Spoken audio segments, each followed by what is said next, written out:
Okay, rero turabashimiye mwese kandi ku yundi munsi ukomeye cyane, twongera kandi tunabaramutsa aho muherereye hose bakunze mudahengeshanya kugumana natwe hano kuri Ashali TV. Uyu munsi rero tugiye kuraba iki hanini. Ubuheze twari kubigeme ni gute umusore yifuza kubaka, yifuza gushinga ugwiwe, ni gute ashobora kumenya yuko umwigeme wiwe cange umufiance wiwe yuko amukunda.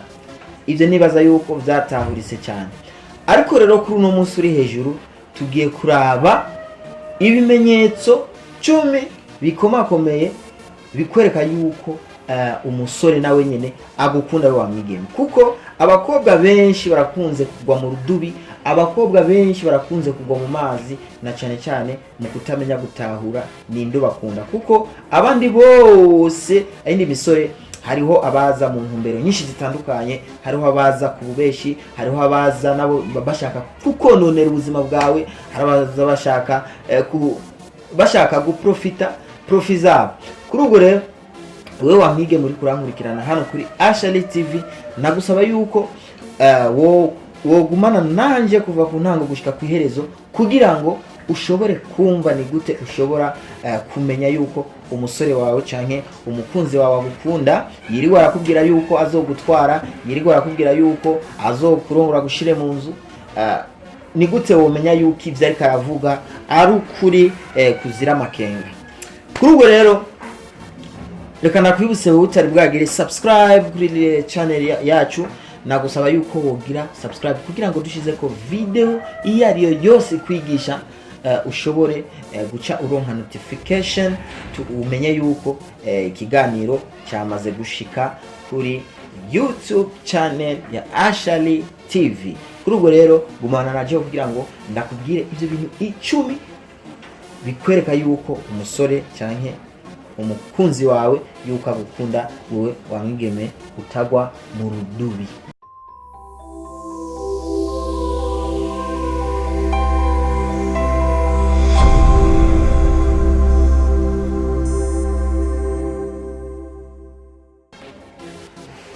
Murakoze cyane rero, reka duswe kandi tubahe ikaze muri kino kiganiro cyacu, twigishe twongere twigishanye. Ikintu rero cya mbere wewe wamwigemewe utegerezwa kwisungana cyane mu kuraba umukunzi wawe, kuburyo utagwa mu rudubi. Ntuhave nawe uba muri babandi bavuga ati bashaho umwe iyo menya nari kurekana nuno, iyo bimenye rero hakiri kare, mu mwanya mukiri mu ntango, mu gihe bigishushe, mu gihe mwese hamwe mukiraba marayika, mu gihe mwese hamwe mukivyumva kumwe. Menya rero bino bimenyetso kugira ngo ubandanye utera imbere. Umuhungu agukunda byo nyavyo, nta munsi ushobora guhera atagutelefone.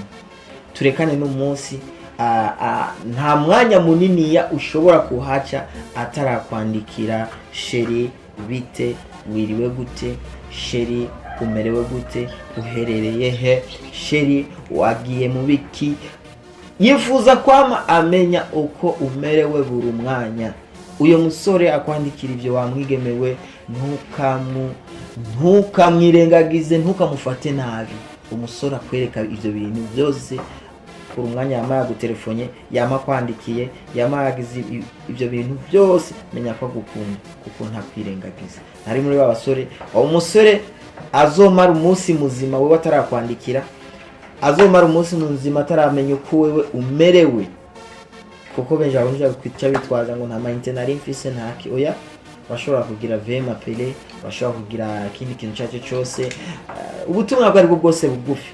Kuri ubwo umusore agukunda yama yakoze ivyo bintu. Ikindi kintu rero kigira kabiri kizokwereka yuko umuhungu wawe cyangwa umufiance wawe ko agukunda, misi yose mu mvugo ziwe ari karayaga, yama avuga amajambo y'agaciro kuri wewe. Iyo ahejeje kuvuga ayo majambo y'agaciro kuri wewe, icyo yongeza ko avuga akuyagisha ibintu bijanye na kazoza keza. Ati sheri, ndifuza yuko tuzoba ikintu runaka muri kazoza. Sheri, ndifuza yuko tuzoba urukundo rwacu yuko goshika kure gusumba. Ndifuza yuko umuryango wacu womera nkuko. Nivyo biyago hanini yazokwama kumvisha. Nta munsi n'umwe uzokwigera wumva ariko arakuyagisha ngo misi yose ubura ko akwandikiye, numva nagukumbuye, numva nkumbuye ndakugira ibintu runaka, numva nkumbuye tugira amabanga mpuzabitsina, numva nshaka ibi n'ibi. Ivyo biyago vyuko uzosanga uwo muntu ntabyo azokwirirwa, ntabyo akunda kuzana kenshi umusore afite intumbero nziza ku mwigeme, ahubwo misi yose akunze kuzana intumbero nziza yo kubaka kazoza. Ati sheri dukora ibi, sheri twitegure nk'uko, sheri tugire, mbese wanashaka kenshi na kenshi usanga muri we ariko agerageza misi yose kwama yakwiyagishije icyo twokwita mariage. Ni gute mushobora kugira ubukwe mukabumwe burundu. Umusore rero afise iyo ntumbero cyangwa afise iyo ndoto misi yose yama yakwiyagishije wa mukobwa we, ntukamwirengagize n'ukuri, ahubwo mufata umugumye mere nka kujya kuri pantalo na ceinture, ufata ugumye, kubera ko uyo musore niyamara kugucika wewe bizoba biguheranye na kare ngo nta mugisha uza kabiri, umugisha uza rimwe burundu. Wowe umugisha umaze kukurengana, ikizoba gisigaye nuko uzohura n'amajini n'amashetani, niyo azoba asigaye yonyine.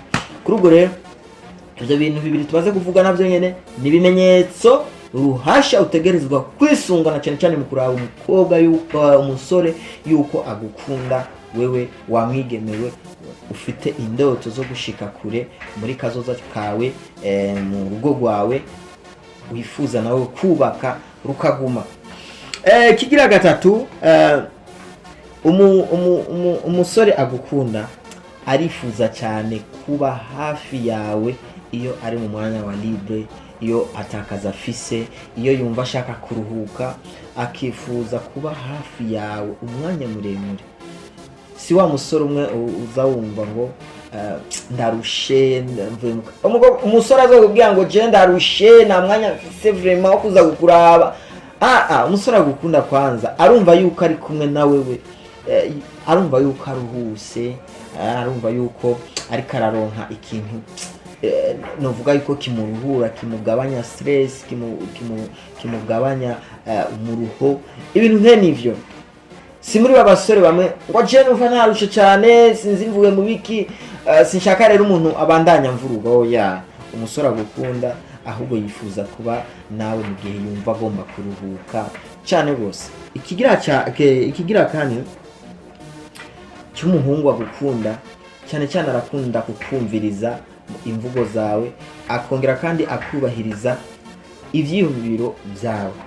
Kuko hariho ingorane nyinshi abasore dukunze kugira, ugasanga umuhungu yaramaze kwishiramo yuko abagore canke abakobwa misi yose ari abantu badashoboka, n'abantu bamira mu tuntu tudatahurise, ati n'abantu batagira ivyiyumviro birashe. Ok, c'est faux. Ahubwo abakobwa nabo nyene canke abigeme barafite nabo nyene ivyiyumviro bikomakomeye, wewe wa musore we ubikoreye ko ushobora gushika kure gose. Kuko iyo umukobwa canke umugore Imana yamaze kumuhereza izina ryo kwitwa umufasha wawe, nuko hariho ibintu byinshi ategerezwa kugufasha kugira ngo ushike kure. Mbese wanashaka umwigeme ni ikintu gikomeye cyane. wewe wa musore we agufasha gushika kwiterambere rirama. Wewe umusore wenyine urashobora kuba byaranse yuko ushika kwiterambere rirama, ariko gusa kuba waronse umufasha ku ruhande, wewe bigakufasha gushika kwiterambere rirama, ukaba umuntu w'igitangaza. Kuri ubwo rero umusore yama yavuze ivyo bintu, yama yakoze ivyo bintu, nukuri uwo musore aragukunda vy'ukuri. Okay, ikigira gatanu ikigira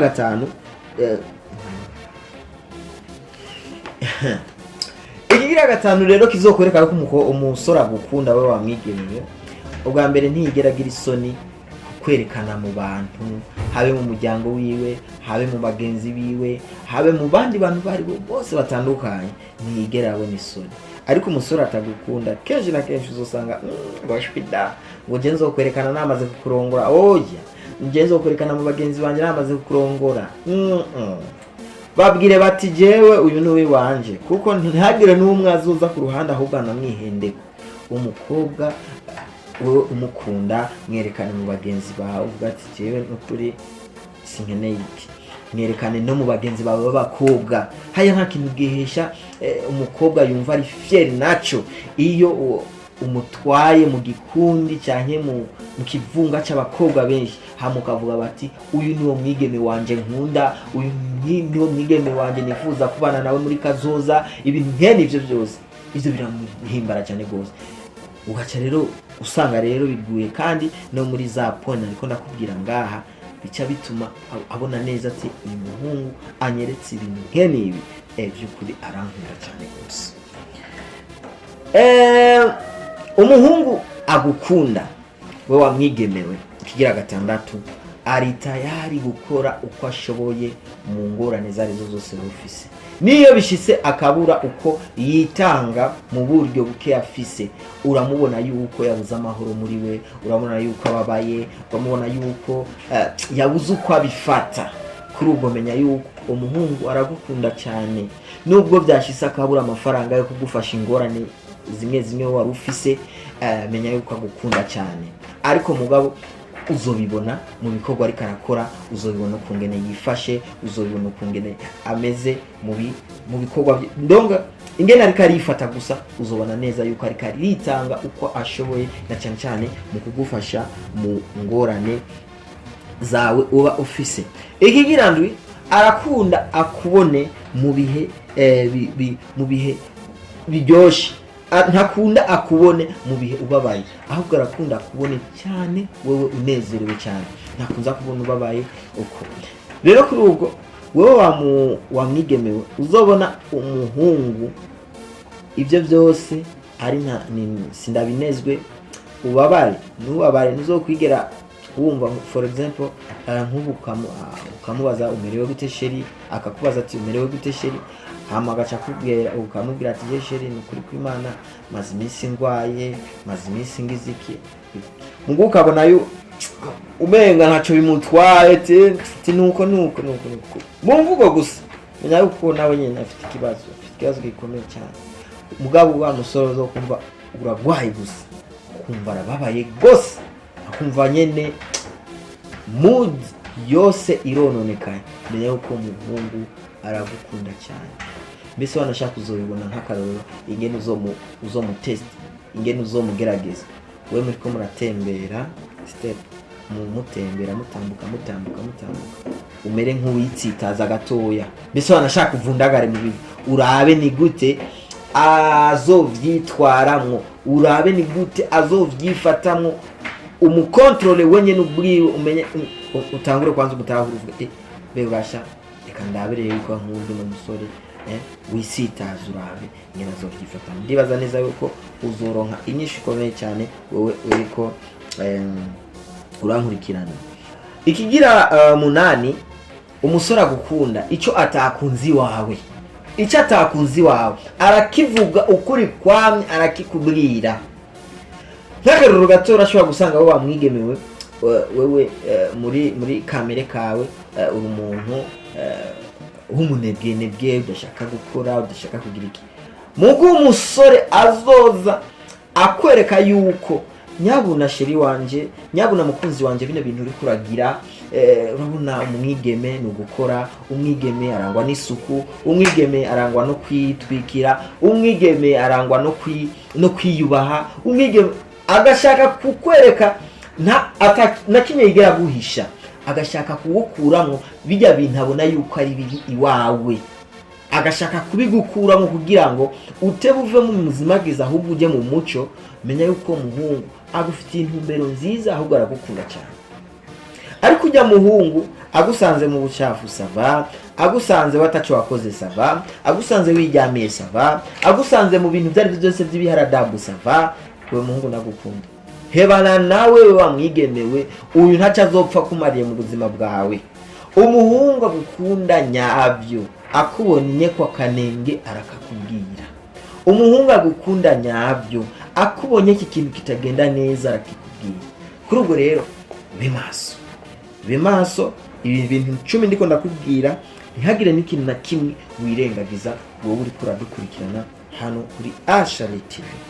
Ikigira 9, umusore agukunda misi yose yama ari puro, misi yose yama ahagaze bwuma mu kugugwanira mu nzira izarizo zose, zibe mu nzira z'ingwara, zibe mu nzira habe mu nzira z'ubushobozi, mu nzira yariyo yose umusore agukunda yama ahagaze bwuma kugira ngo akugwanirire, kugira ngo wewe ushike kuri kijya kintu wewe wifuza, wewe wamwigemewe. Ntiyifuza kukubona ubabaye, ntiyifuza kukubona hari ikintu wabuze runaka. Hariho n'abasore bamwe biheba ugasanga aragiye nko kubeshya gukurikira iwana umuntu, uti ngenda gusavye ntiza amafaranga naya, ndagusavye ikintu runaka, ibi nibi kugira ngo agire gute akunezereze wewe. Menya yuko umusore aragukunda cyane, wowe uri kuradukurikirana. Ikigira 10 arico cyanyuma rero, wowe uri kuradukurikirana naco tugiye kurangiririza ko kino kiganiro cyacu. Menya yuko iyo avuze bati ndagukunda sheri, akabikwandikira muri SMS, misose burakanye uko gahiza arakwandikira ndagukunda, aragukunda, agira gute aragukunda. Ata misi 3 cyangwa imisi 2 ishobora guhera akubwiye ko agukunda. Wa mukobwa we menya yuko umuhungu aragukunda by'ukuri. Ntukavyirengagize rero ivyo bintu byose 10 ndakubwiye, kuko ni ibintu bikomakomeye cyane. Ukavyirengagiza uzokwamira muri babandi misi yose bama bicuza ibihe byose. Ubwo rero ibi bintu 10 ndakubwiye, wowe ari kuradukurikirana bicungere, murabe, mugendereze mugenzawe, umenye neza mbega arankunda ibyo by'ukuri. Kuri ubwo rero turabashimiye mwese mwariko muradukurikirana muri kino kiganiro hano kuri Ashali TV kuva mu ntango gushika mu iherezo. Twongera tunabashimira kandi mwese mudahengeshanya gufata bino biganiro mukabishikiriza abandi bantu batashoboye kugira amahirwe yo gushika kuri no channel yacu Ashali TV. Twongera tunagushimira kandi nawe wariko wewe aribwo bwa mbere ushitse kuri no channel yacu. Twongera tukwibusa kugira subscribe kugira ngo dushize ko video nshasha uze uraba uwa mbere mu kubona yuko twashize ikintu gishasha, ushobore kugira amahirwe yo kwirebera video zacu mu bambere. Twongera kandi tukwibusa yuko ari icyumviro wifuza kuduterera twebwe, kukubera ko nta muntu aba perfect muri byose. Twongera tugusaba yuko icyumviro cyawe cyandika aho hasi muri comment kugira ngo tugisome mu kiganiro gikurikira, twongere kandi tubikorereko. Kuri ubwo rero turabashimiye cyane, murakoze, Imana ibazigame, murakoze cyane. Ciao ciao, bye bye.